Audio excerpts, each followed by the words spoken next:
ارشاد باری تعالیٰ ہے وَمَن یُطِعِ اللَّهَ وَالرَّسُولَ فَأُولَٰئِکَ مَعَ الَّذِینَ أَنْعَمَ اللَّهُ عَلَیْہِم مِّنَ النَّبِیِّینَ وَالصِّدِّیقِینَ وَالشُّہَدَاءِ وَالصَّالِحِینَ۔ ارشاد فرمایا جو اللہ اور رسول کی اطاعت کرے تو فرمایا وہ ان لوگوں کے ساتھ ہوں گے جن پر اللہ نے انعام فرمایا، اور انعام یافتہ لوگوں کا تذکرہ کیا گیا جو انبیاء ہیں، صدیقین ہیں، شہداء ہیں اور صالحین ہیں۔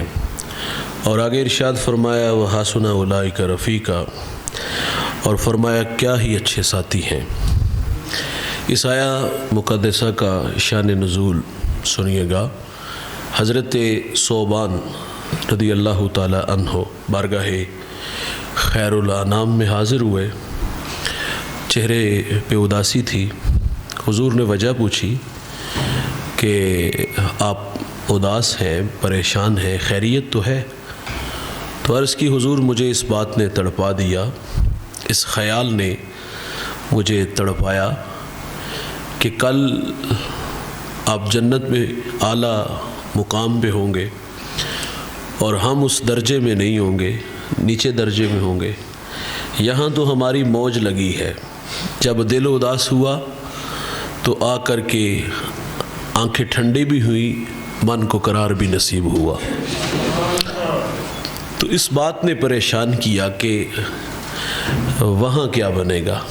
اللہ اکبر۔ حضور سے صحابہ بڑی محبت فرماتے تھے، ان کی محبت کی عجیب داستانیں ہیں یار۔ حضرت سیدنا ابو ہریرہ رضی اللہ تعالیٰ عنہ، حضور ان سے فرماتے ابو ہریرہ کبھی کبھی ملا کرو، کبھی کبھی ملنے سے محبت بڑھتی ہے۔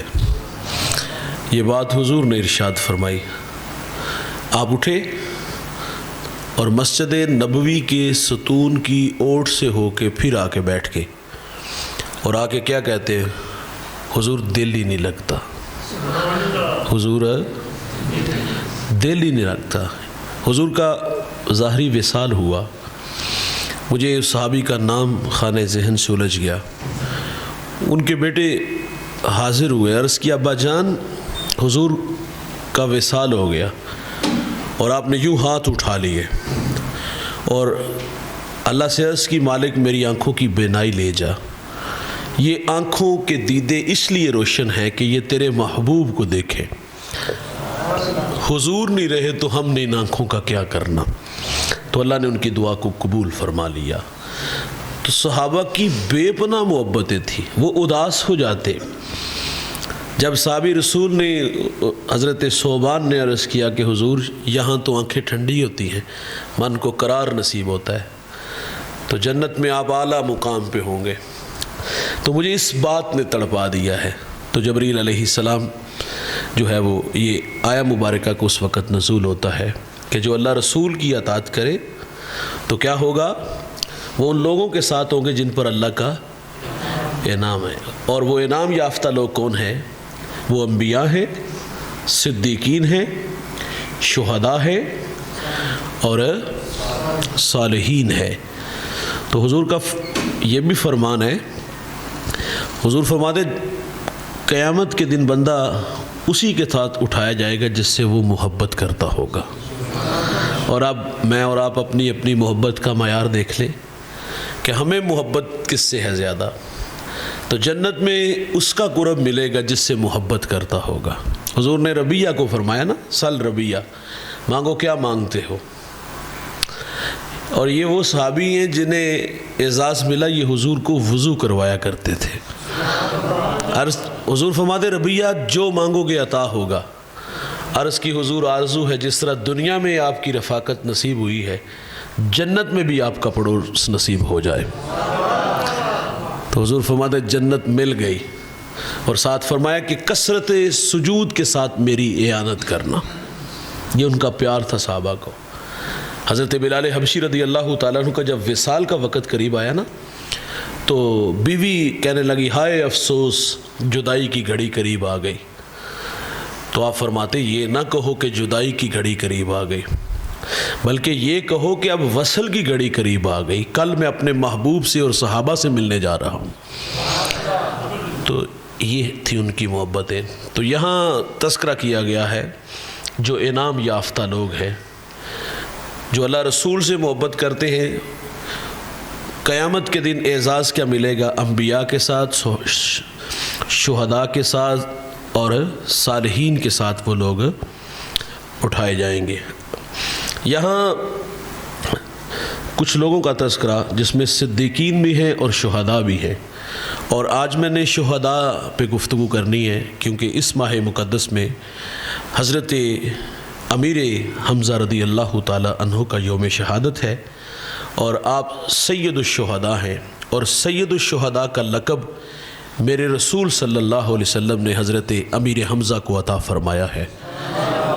یہ مدینہ کے گورنر ہیں، گورنر مدینہ ہیں، آج ان کا تذکرہ کیا جائے گا۔ اور سب سے پہلے ہم شہید کی شہادت پہ جو اللہ کی طرف سے انعامات ہیں، جو بشارتیں ہیں، جو اعزازات ہیں، وہ آپ کے سامنے رکھیں گے، اور پھر اس کے بعد مختصر وقت میں امیر حمزہ رضی اللہ تعالیٰ عنہ کی شخصیت کے حوالے سے کچھ باتیں آپ کے گوش گزار کی جائیں گی۔ شہید کا پروٹوکول سنیے گا۔ رسول اللہ صلی اللہ علیہ وسلم فرماتے ہیں کہ شہید کو اللہ تعالیٰ 6 انعامات عطا فرمائے گا، شہید کو 6 انعامات دیے جائیں گے۔ سنیے گا وہ کون کون سے۔ پہلا شہید کا انعام یہ ہے، میرے نبی فرماتے کہ شہید کا خون کا قطرہ زمین پہ گرنے سے پہلے اللہ تعالیٰ اس کے سارے گناہ معاف فرما دیتا ہے۔ اور دوسرا فرمایا کہ اللہ اس کو جنت میں اس کا ٹھکانہ بھی دکھا دیتا ہے، گناہ بھی معاف، اور آنکھیں بند ہوئیں تو جنت میں ٹھکانہ بھی دکھا دیا جائے گا۔ اور تیسرا فرمایا، سنیے گا، اللہ تعالیٰ اس کو قبر اور قیامت کی سختیوں سے محفوظ رکھے گا۔ قبر کے معاملے بڑے ڈاڈے ہیں۔ عثمان غنی رضی اللہ تعالیٰ عنہ کانپ جاتے تھے۔ کسی نے کہا حضرت جہنم پہ یہ کیفیت نہیں، تو آپ فرماتے پہلی منزل قبر ہے، باقی معاملے تو بعد کے ہیں، اگر یہاں سے نجات نہ ہوئی تو باقی معاملے بعد کے ہیں۔ قبر جنت کا باغ ہے، قبر جہنم کا گڑھا ہے۔ القبر بیت الدیان، یہ کیڑوں کا گھر ہے۔ حضور فرماتے اگر کوہ ابو قبیس کی چھاتی کو ڈانگ مارے وہ کیڑا، تو فرمایا وہ اپنے وجود کو برقرار نہیں رکھ پائے گا۔ مسلط کس پہ ہوگا؟ جس کا دامن عمل سے خالی ہوگا۔ شہید کا اعزاز کیا ہے؟ خون کا قطرہ زمین پہ گرنے سے پہلے گناہ معاف ہوں گے۔ دوسرا فرمایا جنت میں اس کو اس کا ٹھکانہ دکھا دیا جائے گا۔ اور تیسرا فرمایا اللہ قبر اور قیامت کی سختیوں سے شہید کو محفوظ فرما دے گا۔ اور چوتھا فرمایا کہ شہید کا یہ اعزاز ہے، سنیے گا، اس کے سر پر اللہ عزت کی دستار رکھے گا، اس کے سر پر قیامت کے دن نوری تاج سجایا جائے گا۔ اور پانچواں فرمایا 70 حوروں سے اس کا نکاح ہوگا، 72 حوروں سے اس کا نکاح ہوگا۔ اور چھٹا فرمایا کہ شہید کو اللہ تعالیٰ اختیار دے گا اپنے خاندان میں 70 افراد کو جس کو وہ چاہے گا ان کی بخشش کروا کے جنت میں ساتھ لے گئے۔ اللہ شہید کو حق شفاعت عطا فرمائے گا کہ اپنے خاندان میں 70 افراد کو جس کو وہ چاہے بخشوا کے اپنے ساتھ جنت میں لے جائے۔ یہ شہید کا اعزاز ہے، یہ شہید کا پروٹوکول ہے۔ لیکن سنیے گا، شہادت محض اللہ کے لیے، شہادت کا جام محض اس کی رضا کے لیے۔ اگر مجاہد میدان عمل میں اترا، تلوار اٹھائی، کافر سے نبرد آزما ہوا، اس کو گاجر مولی کی طرح کاٹا، خود جو ہے وہ اپنے بدن کو زخم اس کے بدن میں لگے، اور اگر نیت پیچھے یہ ہوئی کہ لوگ بہادر کہیں، میری بہادری کے تذکرے ہوں، میرے نام کی تختی لگے، اگر کسی کے دل میں یہ بات آ جائے تو پھر آپ جانتے ہو اس کا عمل قبول ہوگا۔ روایت کے لفظ ہیں، حضرت ابو ہریرہ راوی ہیں، 3 لوگوں کے بارے میں فرمایا، انہیں جہنم میں پھینک دی، بڑے لوگ ہیں وہ، لیکن دل کا قبلہ، نیت کا قبلہ درست نہ ہونے کی وجہ سے جہنم میں جائیں گے۔ ایک عالم قاری جس نے اس لیے قرآن پڑھا، وہ عالم بنا کہ لوگ مجھے عالم کہیں، میرے نام کے اشتہار، بینرز، آویزاں چسپاں ہو، شہرت ہو، جس کے لیے دیکھو اعزاز یہ ہے کہ سمندر کی مچھلیاں دعائیں کرتی ہیں عالم دین کے لیے، لیکن اگر دل میں یہ نیت ہو کہ میرا نام ہو، شہرت ہو، تو اللہ جہنم میں ڈال دے گا۔ اور دوسرا وہ سخی جس نے سخاوت کا دسترخوان اس لیے بچھایا کہ میری سخاوت کے تذکرے ہوں، مجھے سخاوت کا دیوتا کہا جائے، اور وہ لوگوں کو بہانے بہانے سے اپنی سخاوت سناتا پھرے، تو اللہ تعالیٰ اس سخی کی سخاوت وہ لاکھوں کروڑوں کی بھی اگر ہوئی نا تو وہ قبول نہیں ہوگی، اس کو جہنم میں ڈال دیا جائے گا۔ اور تیسرا وہ مجاہد جس نے اللہ کی راہ میں جہاد تلوار اس لیے اٹھائی کہ لوگ بہادر کہیں، لوگ میرے نام کے تذکرے کریں، میرے نام کی تختی لگے، تو اللہ تعالیٰ اس کو جہنم میں ڈال دے گا۔ شہید کا پروٹوکول میں نے عرض کیا کہ خون کا قطرہ زمین پہ بعد میں گرتا ہے، گناہ معاف ہو جاتے ہیں، جنت میں اس کو اس کا ٹھکانہ دکھا دیا جاتا ہے، قبر اور حشر کی سختیوں سے اللہ اس کو محفوظ فرماتا ہے، اس کے سر پر عزت کی دستار رکھی جاتی ہے، 72 حوروں سے نکاح ہوگا، اور فرمایا اپنے خاندان میں 70 افراد کو جس کو وہ چاہے گا بخشوا کے ساتھ جنت میں لے جائے گا، حق شفاعت اللہ اس کو عطا فرمائے گا۔ یہ شہید کا اعزاز ہے۔ اور ایک اور بات سنیے گا، ایک بندہ بستر علالت پہ ہے، زندگی موت سے لڑ رہا ہے، لیکن دل میں آرزو رکھتا ہے کہ یا اللہ تو مجھے شہادت کا اعزاز عطا فرما دے۔ کسی کے دل میں شہادت کی امنگ پیدا ہو جائے، اس کی طلب یہ ہو کہ اللہ مجھے تیری راہ میں کٹ جانے کی توفیق دے، تیری راہ میں جان دینے کی توفیق دے، لیکن وہ بستر علالت پہ ہی زندگی کی آخری سانسیں لے، آپ جانتے ہو اس نیک نیت کا اجر اللہ کے کیا ہے؟ میرے رسول فرماتے اللہ اس کو شہادت کا درجہ عطا فرما دے گا۔ جس نے شہادت کی آرزو کی، معروف روایت ہے نا، حضور فرماتے قیامت کے دن ایک شخص کے نامہ اعمال میں حج لکھا ہوگا، تو وہ شخص اللہ سے عرض کرے گا یا اللہ میں نے حج نہیں کیا، تو اللہ فرمائے گا حج تو نہیں کیا، لیکن یہ بتا جب حاجیوں کے قافلے چلتے تھے تیرا دل تڑپتا تھا؟ تو وہ عرض کرے گا اللہ بڑا ہی تڑپتا تھا، تو فرمایا اسی تڑپ کی وجہ سے تیرے نامہ اعمال میں حج لکھ دیا گیا۔ تو شہادت کی تڑپ، شہادت کی طلب، شہادت کے جذبے، راہ خدا میں کٹ مرنے کے جذبے سینے میں ہے، میدان عمل میں اترا نہیں، راہ خدا میں تلوار اٹھا کے دشمن کی گردن اڑائی نہیں، اور اپنا بدن جو ہے وہ جگہ جگہ سے وہ کٹا نہیں، اور شہادت نصیب نہیں ہوئی، لیکن جذبہ دل میں شہادت کا ہے۔ رسول اللہ فرماتے اللہ اس کو شہادت کا ہی اعزاز عطا فرمائے گا۔ تو یہ شہید کا اعزاز ہے۔ تو آج ہم سید الشہداء سیدنا امیر حمزہ رضی اللہ تعالیٰ عنہ کی شخصیت کے حوالے سے کچھ باتیں عرض کریں گے۔ امیر حمزہ یہ حضور کے چچا ہیں، اور یہ حضور سے عمر میں 2 سال بڑے ہیں، اور یہ حضور کے رضائی بھائی بھی ہیں، دودھ شریک بھائی جنہیں کہتے ہیں، کیونکہ انہوں نے حضرت امیر حمزہ رضی اللہ تعالیٰ عنہ نے ابو لہب کی لونڈی سویبہ اس کا دودھ پیا، اور میرے نبی نے بھی ان کا دودھ پیا تھا، تو اس ناطے سے یہ آپس میں دودھ شریک بھائی بھی ہیں۔ امیر حمزہ رضی اللہ تعالیٰ عنہ سے حضور کی جو محبتیں تھیں، حضور فرماتے مجھے اپنے چچاؤں میں سے سب سے زیادہ محبت اپنے چچا حمزہ سے ہے۔ محبت کی کہانی یہ ہے کہ ایک شخص کے ہاں بیٹا ہوا اور وہ حضور کی خدمت میں حاضر ہوا، عرض کی حضور اللہ نے مجھے بیٹا دیا ہے تو میری آرزو ہے کہ آپ میرے بیٹے کا نام رکھیں، آپ میرے بیٹے کا نام رکھیں۔ تو حضور فرماتے میرا پسندیدہ، میرا محبوب ترین نام تو حمزہ ہے، تو فرمایا اپنے بچے کا نام حمزہ رکھ دو۔ یہ چچا سے محبت تھی۔ اور حضرت امیر حمزہ رضی اللہ تعالیٰ عنہ بڑے خوبصورت تھے، دبلے پتلے تھے، خوبصورت رنگت کے مالک تھے، اور بڑے بہادر تھے. طبیعت میں وہ شکار کرنا یہ ان کا مشغلہ تھا، اور جب شکار کر کے واپس آتے تھے تو اترا اترا کے چلتے تھے. آپ کے ایمان کا واقعہ سنیے گا.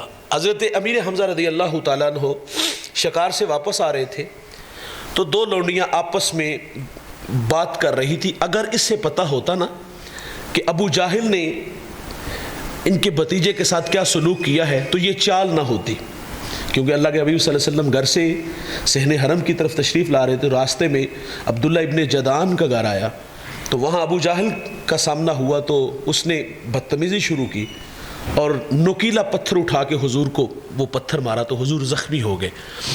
اللہ اکبر. جب حضور زخمی ہوئے تو آپ صحن حرم میں آئے، آب زمزم سے اپنے زخم دھوئے اور پھر اللہ کے حضور سجدہ کیا. اللہ تیری مرضی جے سونا میرے دکھ وچ راضی تو میں سکھ نو چلے ڈاواں، میں راضی بر رضا ہوں مالک.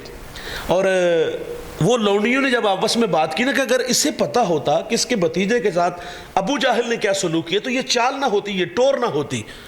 تو آپ رک کے اور تعجب خیز لہجے میں پوچھتے کیا ہوا؟ کہا ابو جاہل نے تیرے بھتیجے کو مارا ہے. اب تیور بدل گئے. آپ کے ہاتھ میں کمان تھی اور آپ تشریف لے کے جہاں وہ بیٹھا تھا اس کے سر پہ کمان دے ماری، اس کا سر پھٹ گیا. اس کے ساتھ جو اوباش تھے، اس کے جو ساتھی تھے وہ اٹھ کھڑے ہوئے، لیکن وہ جانتا تھا کہ یہاں اگر جھگڑا ہوا تو نقصان زیادہ ہوگا. تو وہ چلاک آدمی تھا، اس نے کہا کہ رہنے دے، میری ہی وجہ سے ہوا ہے. حضرت امیر حمزہ رضی اللہ تعالیٰ عنہ واپس تشریف لائے تو حضور سجدے میں سر رکھا ہوا ایک لمبا سجدہ کیا. سجدے سے سر اٹھایا تو آپ عرض کرتے بھتیجے میں آپ کا بدلہ لے آیا ہوں.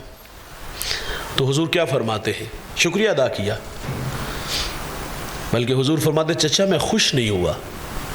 آپ عرض کرتے ہیں میں مکے کے سورمے سے ٹکر لے کے آیا ہوں اور آپ کہہ رہے ہو کہ میں خوش نہیں ہوا. کہا مجھے چچا کوئی خوشی نہیں ہوئی. تو عرض کی بھتیجی آپ خوش کس طرح ہو گئے؟ تو فرمایا چچا جس اللہ کو میں مانتا ہوں اس اللہ کو تو بھی مان جا. تو کہا پھر دیر نہ کرو، ہاتھ آگے بڑھاؤ، مجھے بھی اپنا غلام بنا لو. اور یہ ہے چچا حضرت امیر حمزہ رضی اللہ تعالی عنہ. ان سے حضور کی بے پناہ محبت ہے. حضور نبی رحمت صلی اللہ علیہ وسلم نے، میں نے عرض کیا کہ حضور کا فرمان کہ مجھے اپنے چچاؤں میں سے سب سے زیادہ محبت اپنے چچا حمزہ رضی اللہ تعالی عنہ سے ہے. اور حضور فرمایا کرتے تھے کہ حمزہ اللہ کا بھی شیر ہے اور اللہ کے رسول کا بھی شیر ہے. یہ اللہ کا بھی شیر ہے اور اللہ کے رسول کا بھی شیر ہے. اور جب غزوہ بدر ہوا، اسلام کا پہلا معرکہ، جہاں 1000 کا لشکر اور ایک طرف مٹھی بھر لوگ تھے، 313 تھے. ان کے پاس ٹوٹی تلواریں تھیں اور کچھ گھوڑے تھے اور ہاتھ میں کھجور کے ڈنڈے تھے. اور یہ مختصر سا قافلہ چلا. تو جب دو بدو جنگ کا آغاز ہوا تو انصاری جوان آگے بڑھے. تو انہوں نے کہا کون ہو تم؟ انہوں نے اپنا بتایا تو کہا تم ہمارے جوڑ کے نہیں، ہمارے جوڑ کے بھیجو. تو پھر حضور فرماتے اٹھو حمزہ، اٹھو علی، اٹھو ابو عبیدہ. حضور نے 3 نام لیے اور یہ 3 شخصیات آگے ہوئیں، آگے بڑھی. اور پھر امیر حمزہ کی تلوار اٹھی اور ایک ہی بار میں دشمن کا سر کاٹ کے تن سے جدا کر دیا. تو آپ بڑے بہادر تھے، اللہ کے شیر تھے. اور جب غزوہ احد ہوا اور حضرت امیر حمزہ رضی اللہ تعالیٰ عنہ نے اپنی تلوار سے 27 کافروں کے سر تن سے جدا کر دیے تھے. اور آپ کے ہاتھ میں ایک تلوار نہیں، آپ کے ہاتھ میں 2 تلواریں تھیں. اور حضرت امیر حمزہ رضی اللہ تعالیٰ عنہ کو شہید وحشی نے کیا. اچھا وحشی جب ایمان لایا نا، جب مکہ فتح ہوا، حضور فاتح بن کے 10,000 کا لشکر لے کے مکہ گئے تو حضور نے فرمایا تھا کہ وحشی جہاں بھی ملے نا اس کو ذبح کر دینا ہے، یہ میرے چچا کا دشمن ہے، قاتل ہے. تو وحشی جو ہے وہ چلا گیا ادھر طائف میں. تو کسی نے وحشی کو کہا تمہارے نام آرڈر بڑے ڈاڈے ہیں لیکن ایک بات ہے، وہ نبی رحیم بڑے ہیں، وہ نبی کریم بڑے ہیں. کہا کسی طریقے سے حضور تک پہنچ جاؤ اور جا کے کلمہ پڑھ لو تو معافی ہو جائے گی. تو یہ چھپتا چھپاتا حضور مدینہ تشریف لے آئے. حضور مسجد نبوی میں تشریف فرما تھے. تو اس نے نقاب اوڑھا ہوا تھا اور حضور کے سامنے آٹ کے بیٹھ کے حضور کا کلمہ پڑھ لیا. جب نقاب چہرے سے ہٹایا تو حضور پہچان نہ سکے. صحابہ نے دیکھا اور کہا حضور یہ وحشی ہے. صحابہ نیام سے تلواریں نکالی اور ہر صحابی کی عرض تھی کہ وحشی کو میں قتل کروں، لیکن اب لا الہ پڑھ لیا تھا. کہا اب نہیں، اب جنت کا وارث بنا دیا گیا. وحشی سے حضور نے پوچھا، وحشی میرے چچا تو بڑے دلیر تھے، لیکن تو نے کس طرح میرے چچا کو شہید کیا؟ اس نے کہا مجھے ہدف دیا گیا تھا 3 شخصیات کے بارے میں. ایک حضور کا نام لیا گیا، مولا کائنات کا نام لیا گیا، اور تیسرا حضرت امیر حمزہ رضی اللہ تعالی عنہ کا نام لیا گیا. کہا آپ تک پہنچنا محال تھا کیونکہ، اور دوسرا کہا کہ مولا کائنات اور امیر حمزہ کے بارے میں کہا کہ مجھے ان کی شخصیت کا پتہ تھا اور میں ان تک پہنچ سکتا ہی نہیں تھا. وہ کہتے ہیں کہ میرے دل میں آیا کہ میں مولا کائنات کو شہید کروں گا، لیکن کہا کہ میں نے جب احد کے میدان میں حضرت علی کو دیکھا تو جس طرح آپ کی تلوار گھومتی تھی اسی طرح آپ کی نظریں بھی چاروں طرف گھوم رہی تھی. تو کہا میری جرت نہ ہوئی وہاں تک پہنچنے کی، لیکن میں نے امیر حمزہ کو دیکھا کہ 2 تلواریں ہاتھ میں ہیں اور جو دشمن آگے آتا ہے اس کو ذبح کر رہے ہیں، اور دائیں بائیں سے یہ بے نیاز تھے کہ میرے دائیں بائیں تو دشمن نہیں، سیدھے جو ہے وہ دشمن کو کاٹتے آگے ہی بڑھتے جا رہے تھے. تو کہا یہاں مجھے موقع ملا تو میں نے آپ کو برچھا دے مارا، اور وہ برچھا اتنا سخت لگا کہ آپ کی ریڑھ کی ہڈی تک پہنچایا. اچھا، اس واقعے کو گزرے تقریباً 7 سال گزر گئے تھے.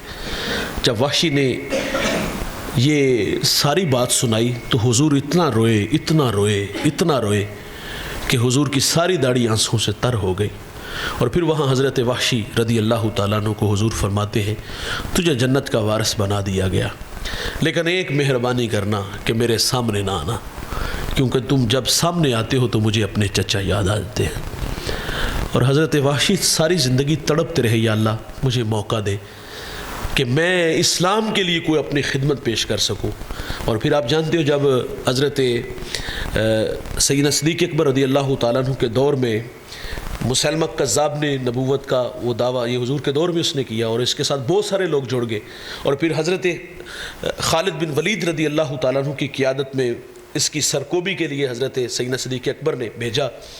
تو وہاں حضرت وحشی رضی اللہ تعالیٰ عنہ کو موقع یہ ملا کہ مسلمہ بن کذاب کو جو ہے حضرت وحشی رضی اللہ تعالیٰ عنہ نے واصل نار کیا تھا. تو آپ نے اللہ کا شکر ادا کیا کہ یا اللہ تو نے مجھ سے کوئی بہت بڑا کام لے لیا. تو حضرت امیر حمزہ رضی اللہ تعالیٰ عنہ میدان احد میں اپنی تلوار سے دشمن کو کاٹ رہے ہیں، گاجر مولی کی طرح کاٹ رہے ہیں، لیکن جب وحشی نے برچھا مارا اور پھر آپ جو ہے وہ زمین پہ تشریف لے آئے. ہندہ نے جو ابو سفیان کی بیوی تھی اس نے مسئلہ کیا، ناک کان کاٹ دیے گئے اور آپ کا کلیجہ اس نے چبایا. وہ یہ بڑی دردناک کہانی ہے. اور پھر ہندہ کو بھی اللہ نے جو ہے وہ ایمان کی بہاریں عطا فرما دی، اور ابو سفیان کی بیٹی حضور کے نکاح میں ہیں تو یہ حضور کی رشتے میں ساس بھی لگی، انہیں بھی ایمان نصیب ہوا. وحشی رضی اللہ تعالیٰ عنہ کو بھی ایمان نصیب ہوا. لیکن جب حضرت امیر حمزہ رضی اللہ تعالیٰ عنہ کا کلیجہ چبایا گیا، مسئلہ کیا گیا، تو حضور کی عجیب کیفیت تھی، آنکھوں میں آنسو تھے. صحابہ کہتے ہیں ہم نے حضور کو اس سے پہلے کبھی اتنا درد سے روتے ہوئے نہیں دیکھا جتنا احد کے مقام پہ اپنے چچا کی شہادت پہ حضور کی آنکھوں میں آنسو تھے. آپ نے پٹی باندھی ہوئی تھی اور ایک عجیب سی کیفیت تھی.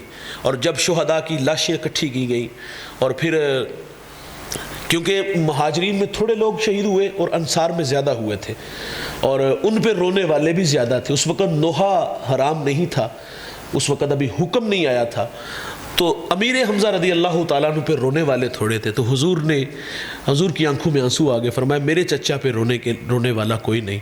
تو پھر صحابہ میں سے کسی نے کچھ عورتوں کو جمع کر کے حضرت امیر حمزہ پہ وہ عورتیں آئیں اور انہوں نے وہاں آ کر کے روئیں. تو حضور فرماتے یہ کون ہے؟ کہا یہ عورتیں ہیں اور وہ حضرت آپ کے چچا امیر حمزہ کی لاش پہ آ کے رو رہی ہیں. فرمایا اب ان کی ضرورت نہیں، میرا چچا حمزہ ان سے مستغنی ہو گیا ہے. تو امیر حمزہ رضی اللہ تعالیٰ عنہ کو نے شہادت کا جام نوش کیا. اس موقع پر حضرت حنظلہ غسیل الملائکہ جنہیں کہا جاتا ہے، بھائی جان 18 سال کا جوان ہے، شادی کی پہلی رات ہے، جہاد کا حکم آیا، غسل جنابت فرض ہے، ان پر غسل فرض تھا. حضور کا حکم پاتے ہی آپ میدان عمل میں آئے اور جان جانے آفرین کے سپرد کی۔ میرے نبی نے صحابہ کی فرمایا لاشیں جمع کی جائیں، اور حضرت حنظلہ کی لاش مل نہیں رہی تھی، تو عرض کی حضور سب اکٹھے ہو گئے لیکن حضرت حنظلہ نہیں مل رہے، تو فرمایا میرے حنظلہ کو دنیا کے پانی سے نہیں، حوض کوثر کے پانی سے غسل دیا جا رہا ہے۔ انہیں غسیل الملائکہ کہا جاتا ہے، وہاں انہوں نے بھی شہادت کا جوڑا پہنا، اور پھر حضور نے شہداء کی نماز جنازہ پڑھائی۔ لیکن یہ امیر حمزہ کا اعزاز ہے کہ سب کی ایک ایک مرتبہ نماز جنازہ ہوئی، کیونکہ جس مجاہد کا جنازہ ہوتا، جنازہ پڑھایا جاتا، اسے اٹھا کے لے جایا جاتا، لیکن حضرت امیر حمزہ رضی اللہ تعالیٰ عنہ کا آپ کو وہیں رکھا گیا، اور آپ پہ ایک مرتبہ نہیں، دو مرتبہ نہیں، تین مرتبہ نہیں، آپ کا جنازہ 70 مرتبہ حضور نے پڑھایا تھا۔ تو یہ احد کی چھاتی پہ ان شخصیات کے مزارات ہیں۔ حضرت مصعب بن عمیر رضی اللہ تعالیٰ عنہ کا بھی مزار وہی ہے، امیر حمزہ، حضرت مصعب بن عمیر، اور ایک اور نام ہے حضرت عبداللہ، یہ حضرت امیر حمزہ کے بھتیجے ہیں یا بھانجے ہیں، ان دونوں کا مزار اکٹھا ہے۔ اور مصعب بن عمیر کا میں عرض کرتا چلوں، یہ مکہ کا وہ معروف شخص ہے جو مہنگی سے مہنگی خوشبو لگاتا، مہنگے سے مہنگا لباس پہنتا، لیکن جب ایمان لے آئے تو گھر والوں نے تن سے کپڑے بھی چھین لیے تھے، اور پھر میرے نبی صلی اللہ علیہ وسلم نے مصعب بن عمیر رضی اللہ تعالیٰ عنہ کو اپنا نمائندہ بنا کے مدینہ میں بھیجا، اور انہوں نے آ کر کے مدینہ میں آ کے لوگوں کو تبلیغ کی، لوگوں کو ایمان کی دعوت دی۔ اور پھر حضور جب ہجرت کر کے مکہ سے مدینہ آتے ہیں تو جو وہ سینکڑوں لوگوں نے مدینہ سے باہر آ کر کے حضور کا استقبال کیا تھا، وہ حضرت مصعب بن عمیر رضی اللہ تعالیٰ عنہ کی تبلیغ کی تاثیر تھی۔ مصعب بن عمیر رضی اللہ تعالیٰ عنہ کو بھی شہادت احد کے مقام پر ہوئی، اور مصعب بن عمیر امیر حمزہ، یقین جانو ان کی قبروں سے، ان کی قبروں کی مٹی سے بھی آج خوشبو آتی ہے، مانوی نہیں، حصی طور پہ خوشبو آتی ہے۔ تو یہ اللہ کے شیر تھے، اپنی جان آفرین کے سپرد کی، اور اسلام کے لیے بہت بڑی قربانی دی۔ اللہ تعالیٰ سے دعا ہے کہ اللہ ہمیں سید الشہداء رضی اللہ تعالیٰ عنہ کی لازوال محبت سے مالا مال فرمائے۔ اللہم صلی علی سیدنا و مولانا محمد وآلہ واصحابہ وبارک وسلم۔ اے اللہ جو کہا سنا ہم سب کو عمل کی توفیق عطا فرما، سب کو دارین کی سعادتوں سے مالا مال فرما، قدم قدم پر حسنات عطا فرما۔